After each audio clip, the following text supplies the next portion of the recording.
Hi, Joe Tawari. You're first. You're first. I think you're always first. Hi, you get a wave. That's so great. K Brown 127. Hi, how are you? Happy. Is today Wednesday? Today's Wednesday. Hump day. Whew. Did we get to Wednesday? Then we have Thursday, and then we have Friday. White Sun 9091. Hi, how are you? Gloria Pettigrew. Hi, how are you? Nice to see you here on Home Together. Home Together. We're still home together. And here in Los Angeles, it looks like we might be home together for quite some time. Plums Land Cookies Company. That sounds really good. Lisa Jem from Boston. Hi, how are you? My daughter, Leah. My daughter would be great for your son. Okay. I have two sons. One has a girlfriend, one does not. They're both great young men. And the one that has the girlfriend has a great girlfriend, Abby. Anyway, have you seen the video? Surprising. I can't read that. It goes so fast. Happy belated Mother's Day, Issy Fair. Thank you so much. Hi, Susan Watson, 1074. How is everybody today? How is everybody? For those of you who are staying at home like me, I hope you're doing okay. I hope if you're feeling a little frustrated, and I got to admit I am, take a deep breath, try to do meditation, try to find something that focuses your mind forward. That's what I did in my morning meditation, because the mayor of Los Angeles, a lot of confusion here in California about whether we can stay, go, what we can do. So I'm taking a deep breath, even though I've never been a great rule follower. I'm trying to be a good rule follower now, because I'm trying to help those who are trying to help all of us, the healthcare workers. And so I'm trying to do my part by staying home and using my platform for good. So welcome to Home Together, using my platform for good. Normally, my son Patrick is my co-anchor, and he's not here today. He had an appointment that couldn't be canceled. Lucky him. He got to go out to go to a medical appointment, so that's good for him. And I'm really excited that we're going to be talking with my friend Jen Newsom. Jennifer Siebel Newsom is the first partner of California. That name used to be First Lady of California, and she has a new name for it. It's called First Partner. And she is a filmmaker, an advocate. She's a mom, she's a wife, and she's doing a great job here in California, leading us through this pandemic along with her husband, Gavin Newsom. So I'm really excited for her to come on and talk to us today about how she's been doing, how she is doing, how she plans to move forward, and how to lead in a time like this. And she's focusing a lot of her attention on women who have been particularly impacted by COVID. I know we have, the unemployment figures are so high, and they include men and women, but women have been particularly impacted by the economic downturn of this disease. So she's talked about kind of the importance of family leave, as have many other people, but she's going to talk about that. Oh, there she is. I see her on there wanting to come on. Just wanted to give a little preview about who we were talking to, and tell everybody what a great, there she is. Hello. Hi. How are you? I'm great. How are you? Sorry, I'm trying to hear you. Here we go. Can you hear me? Can you hear Yes, me? now I can hear you. Yes. Okay. Yay. So I was just talking about you, Jen. I was talking about that you're a filmmaker and an advocate, an activist, a mom, a wife. And for me, I want to always lead with that you're a friend. Yes. And we've been friends for a long time, and I love her. I love Jen. I like her. And we go back. And so I'm really proud of the job that she's doing. I like to say that to begin with. And so I want to begin with, you're a mom of 4 little kids. Yes. So for all the millions of parents that are out there who have been navigating this really complex time with little kids at home, how are you? Oh, thank you. Well, that's a loaded question. No, Yeah. I'm good. You know, I have tremendous empathy for moms right now, moms who are carrying the load with their own work while homeschooling and obviously raising young children who are used to more structured environments and used to their after school activities. And so I've enjoyed channeling a bit of my own comprehension of the challenges that working moms and moms in particular face into how, you know, we can help those moms in California and hopefully beyond. So how have you, on a personal level, your first partner, and I was By the way, that's my child ringing the doorbell. That's okay. That's trying to get attention. This is all good. This is all good. And I was explaining to people that some people were like, what's a first partner? And I said, for most people, that's the former title of being a first lady. Yes. And I'd actually like to ask you why you wanted to do first partner and not first lady. Well, Maria, you inspired me. And I do go by first lady. My husband the other day actually introduced me as first lady on a Zoom call. Okay. And so first partner to me is really gender expansive. It's gender inclusive. We will have a female governor in the state of California. We will have an LGBTQ governor, but really it's also about partnership. Partnership is the only way forward. And I know you get this and understand this through and through. And I think that's one of the big things that I've really learned is that, you know, the way forward, the path forward is through strategic partnership. And so really I'm just playing a partnership role in the administration, as you know, as a volunteer. But really about bringing the best and brightest in government in partnership with the private sector and the nonprofit sector and educational institutions and figuring out ways that we can all work together and partner to solve these major systemic problems that we have here in California. So how have you balanced, how are you balancing being a first partner to the governor of this expansive state at this really challenging time and first parenting in a way at home, right? Because you're with 4 little kids. How do you balance all of that? Well, you don't. You don't. You just don't. And I think when I try to, I'll give you an example with homeschooling, for example, or which we're calling distance learning, but really in the beginning it was homeschooling. And I have 2 special learners and they really were struggling. And I was like, you are going to finish this. And it doesn't matter if the teacher says it's not essential and you're going to finish it. And this is how you do it. And how come you're avoiding it? And what are you doing, you know, running around? And, you know, and I was getting really worked up about it. And then I realized, okay, the most important thing for me right now is to have a healthy relationship for my kids and not to be this drill sergeant 24/7 with them. And so it isn't perfect, right? I've gotten to this place where I'm like, you know what? I think they maybe did 80% instead of 100%, but today that's okay. And so every day is different. We have a lot going on, obviously with different personalities, 2 boys and 2 girls, which you know as well. A lot of energy. I'll share with you, we have a little burgeoning farm. It's been a bit of I'm a sucker for pets, for animals, and much to my poor husband's chagrin, we now have 5 baby ducks and 10 chickens, and we've been raising them sort of is a way to kind of, all right, we're homeschooling. We've always wanted this. We have some outdoor space and we can have our own eggs and we can even start a little enterprise if the kids want to, but really is a way to give them more responsibility outside of making their beds and helping set the table and helping me cook. And it's been a way to kind of, I don't know, bring a little joy and escapism while we, you know, get through this period of homeschooling and no friends. So I think, no friends, that's a big one.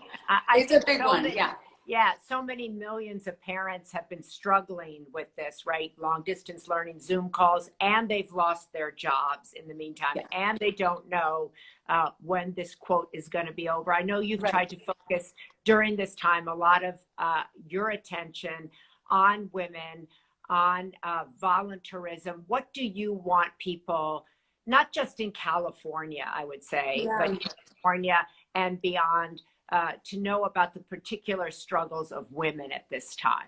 It's a great question. You know, I want folks to see what has been invisible. I want to make visible the invisible. And I think in a way, COVID-19 really has done that.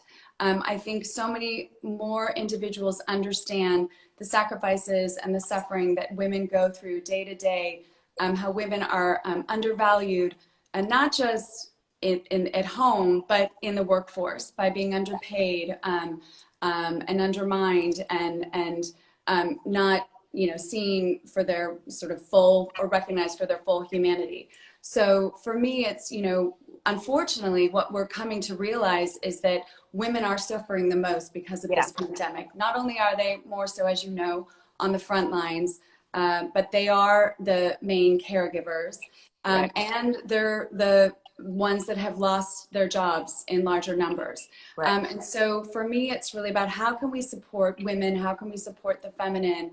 And obviously California is trying to do everything it can and lead the nation in terms of paid family leave and pay equity and childcare, et cetera, et cetera.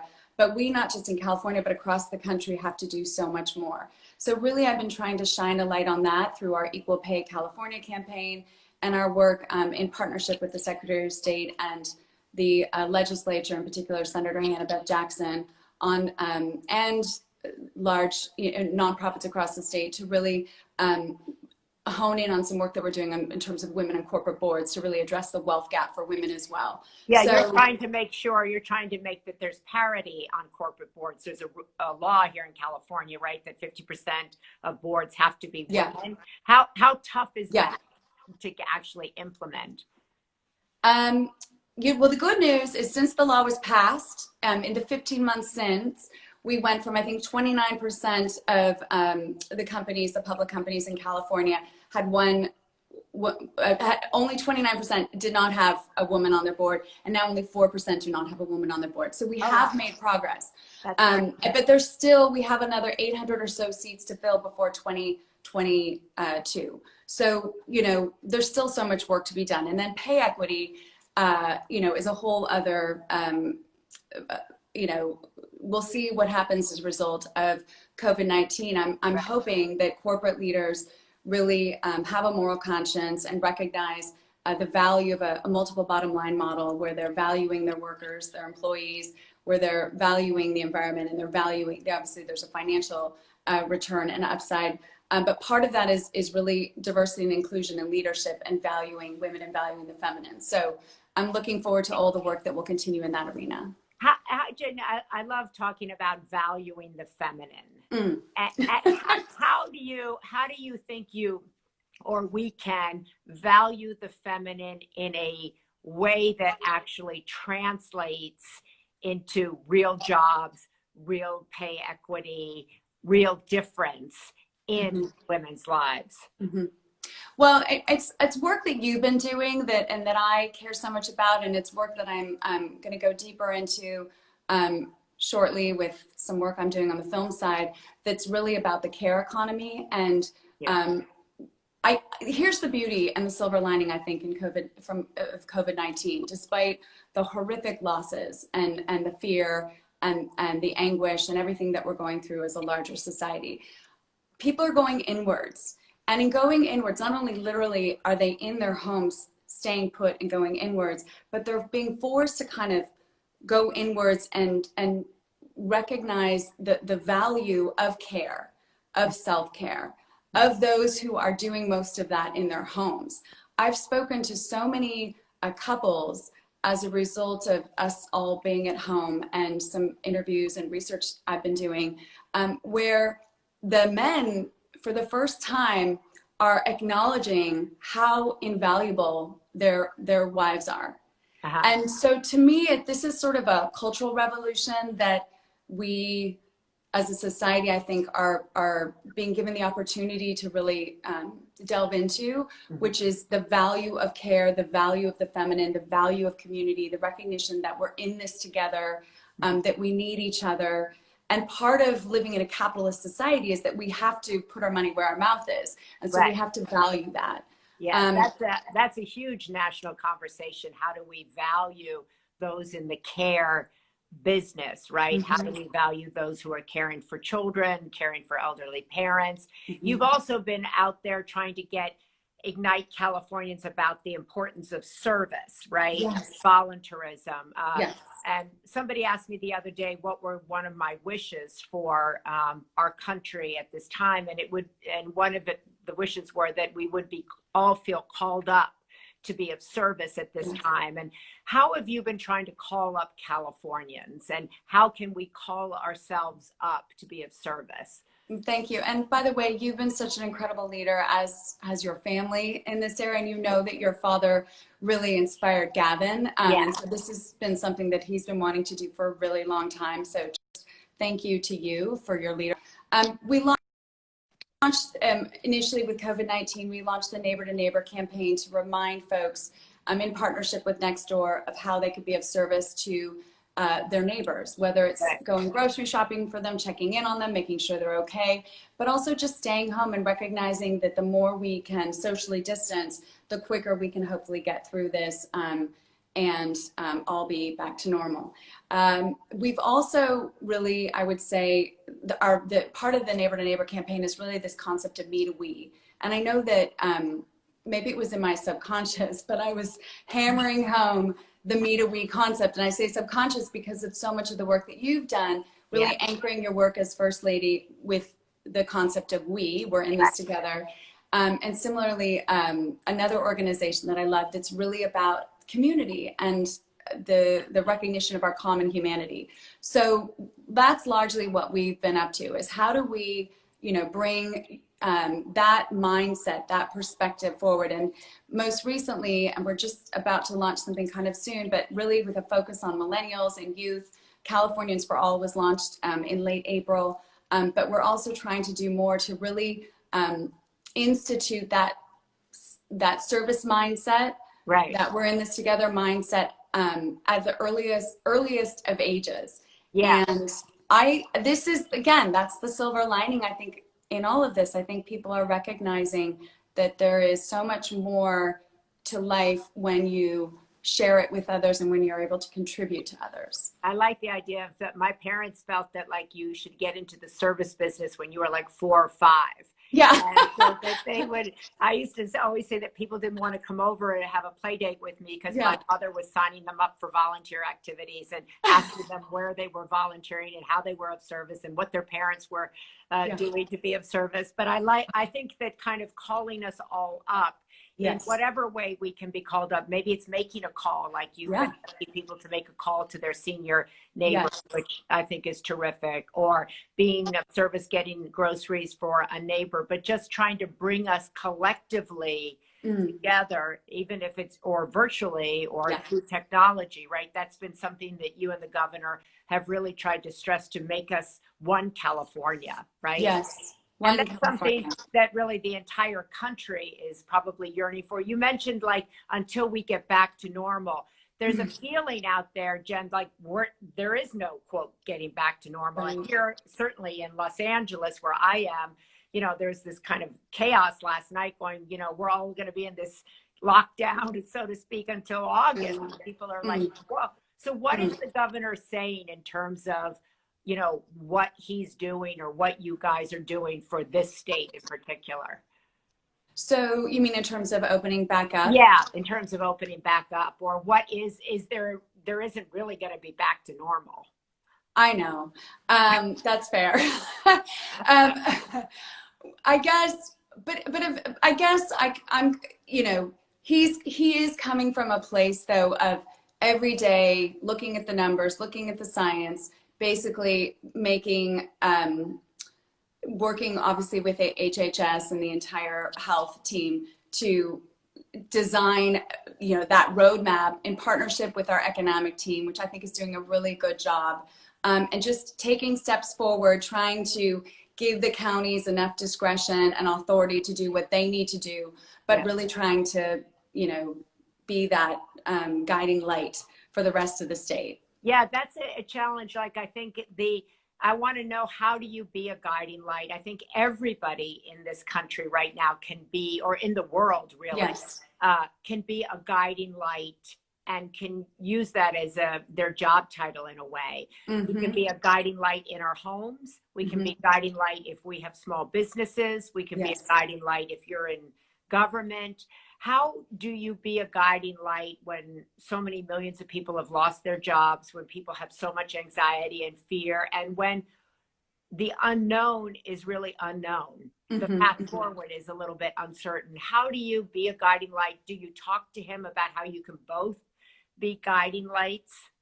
Yeah, no, that's a great question. I mean, I think, you know, something he said today that I really appreciated was largely this concept of,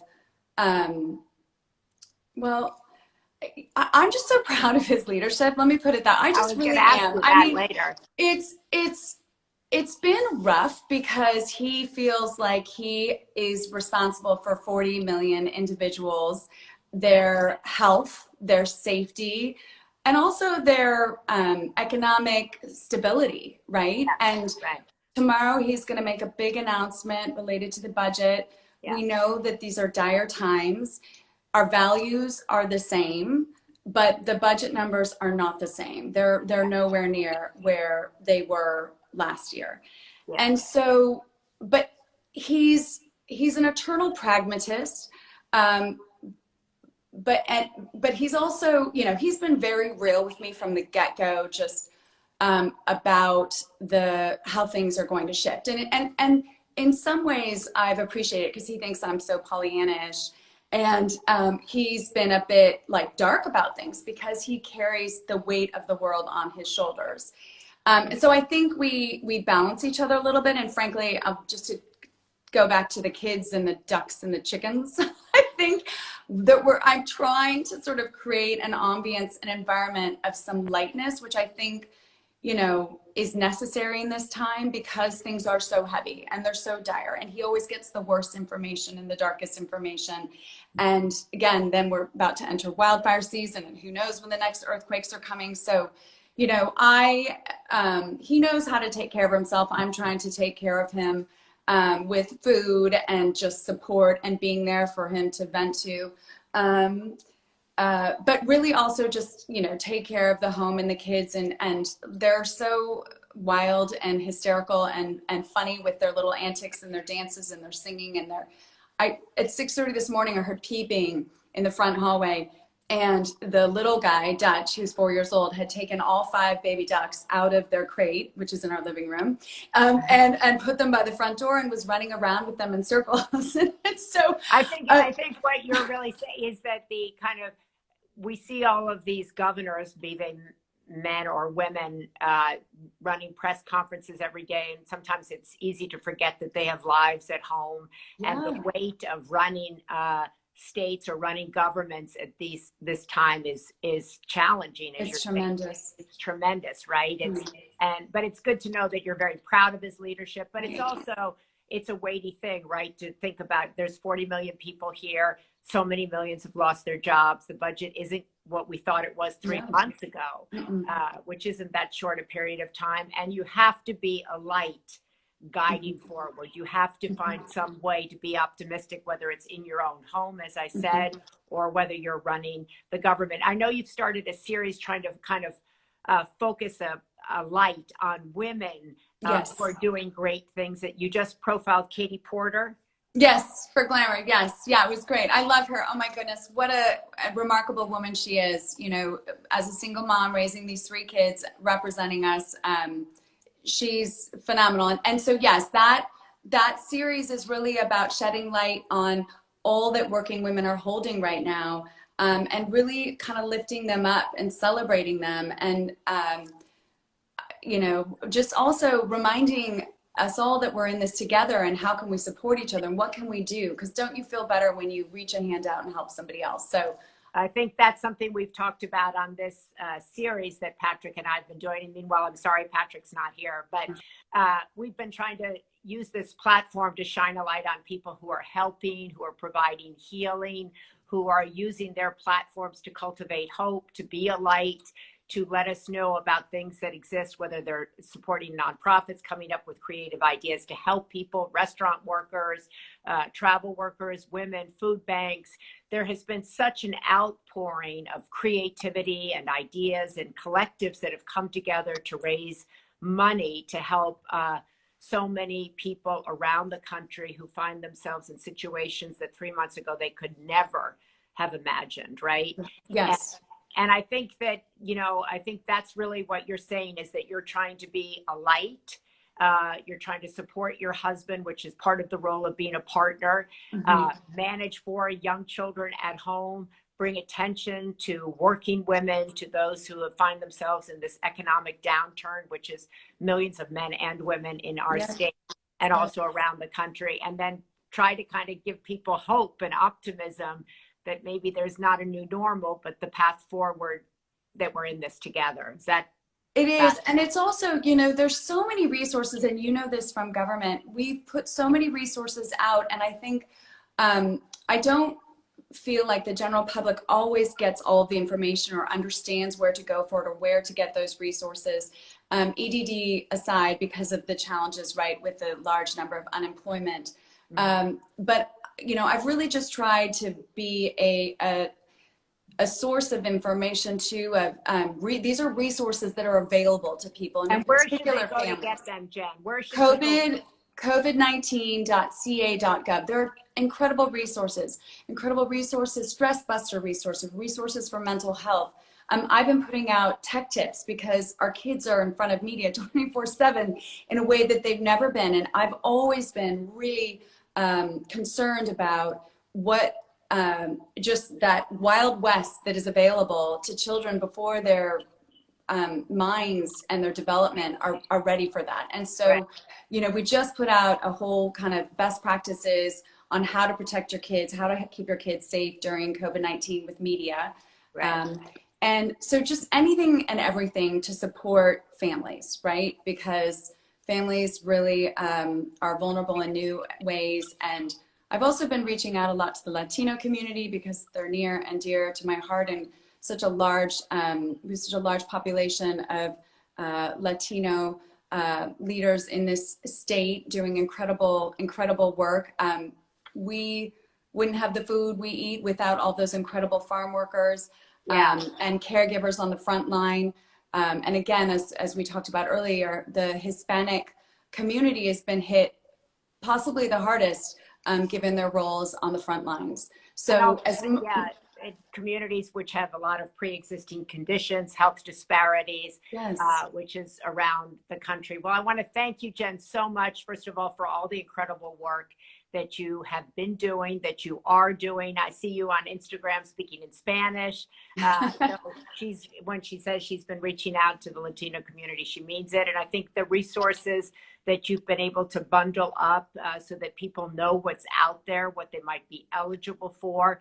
So if you happen to live in California, there is this website that she just mentioned, and we'll put it up again in the comments, where you can go and find out what you might be eligible for if you haven't gotten a loan, what insurance, where to get it, where to get help for yourself and or your kids. And if you live in another state, most states also have similar websites set up to help you access that kind of information. So you can call your local government and find out the specific website that they've put together that can help you in this time of need. And to know that you and the governor are at work 24/7 is a great thing. And I want to thank that the job is often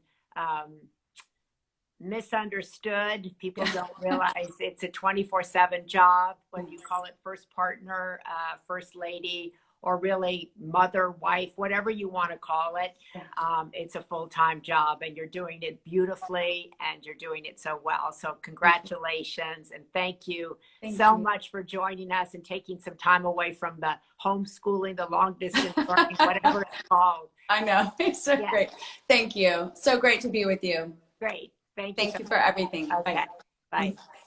So that's Jen Newsome, who is a filmmaker. She did Misrepresentation. I don't know if you ever saw that.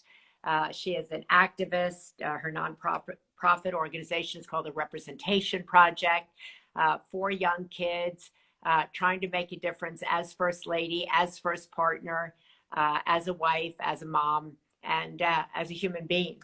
And so I want to thank her so much for joining us today. And I think we've seen in these last couple of months that government does matter. And so voting matters. And so no matter where you live, your local representation does matter, regardless of what party you align yourself with. And this is a bipartisan space and place. But we've seen how important it is to have people in government who can help, who can access information for us, who can bundle information together so that people who need the information can get it. And so to all of you who are still staying at home, I know it's hard. Hang in there. I hope Home Together brings you some joy. I hope it motivates you. I hope it brings you some information and inspiration. That's kind of my jam. Information meets inspiration. That's my lane. And I hope that these conversations are something to look forward to and something that help you. Also, I do Sunday paper live on Sundays. If you don't get the Sunday paper, I hope you'll think about subscribing to it. It's free. You go to the Sunday paper at mariashriver.com, and every Sunday we inspire hearts and minds, and we try to move humanity forward one person at a time. And that's certainly what each and every one of us can do: inspire someone's heart and someone's mind and move humanity forward one person at a time. And then on Thursdays, I'm over at the Women's Alzheimer's Movement, which is out there trying to close the research knowledge gap, fund research into women's health, women's brains, and figure out what we need to know about women's health. So, and I'm going to be on the Today Show from here at this exact location tomorrow morning, the 3rd hour. We just won a Gracie Award for the Women's Health Disruptor series that we did there in March. And they announced those awards today. So we're going to talk about that and more tomorrow. So I'm really excited about that. I'd never won a Gracie before, won a Peabody and an Emmy, but not a Gracie. And so that's particularly honors work in women's media and work that highlights issues that impact women. So that's a wrap for me. I'm here in Los Angeles, where we are still staying at home. And we have to get comfortable in the unknown. We have to sit in the uncertainty, because I don't know how long we're going to be staying at home. But, and I want to thank so many of you who join this gathering every day. Wanda McDaniel, one of my great friends, Joey Tiwari. I don't know if I pronounced that, Joe Tiwari. Always I see her name there. I see Allison Gingle. I see her name there. So many of you I see every day. Do you drive anywhere? No, not really. I don't. I might go and drive tomorrow to get my Starbucks egg white bites, now that I hear that they're open for, and David Phoenix, I hear they're doing curbside pickup. And that's been a really, I really miss my egg white bites. So I might get in my car and go do that. But thank you for the Alzheimer's work. My mom is getting it. I'm sorry that she is. Head over to the Women's Alzheimer's Movement. Sign up for their newsletter. It's called The Weekly. It educates you about women, Alzheimer's, prevention, brain health, covers all of that. And thank you all so much for being here, for encouraging us. I hope this is encouraging to you too.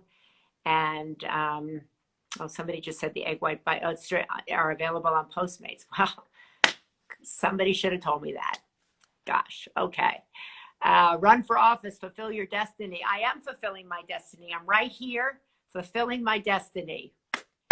Gracie Award is my yippee. You're right. I'm going to put that in the Sunday paper. Thank you, Wanda.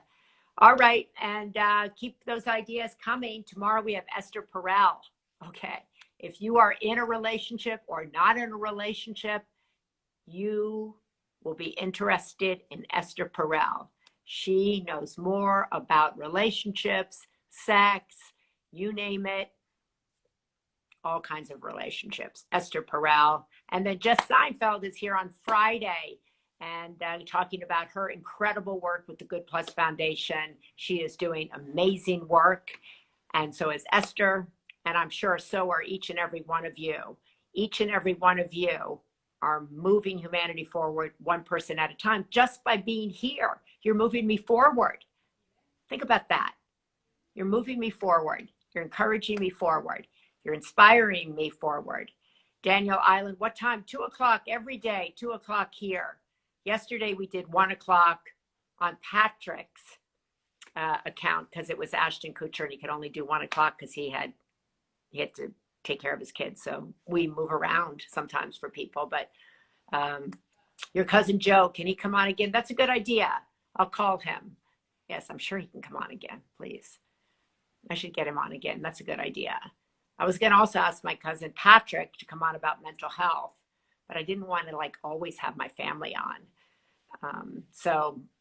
But anyway, okay, 2 p.m. Pacific time, 5 p.m. East Coast time, and wherever you are, 10 p.m. every evening in Ireland. I love that. And your brother Mark, yes, and my brother Mark. Got to get on my brother Mark. I just did a big Save the Children thing for him on the weekend, but you're right. I'm going to have him on. I got to do that, and I got to have my brother on. And okay, that's enough. Anyway, thank you. Have a good rest of your day, and I'll see you back here home together tomorrow. Bye.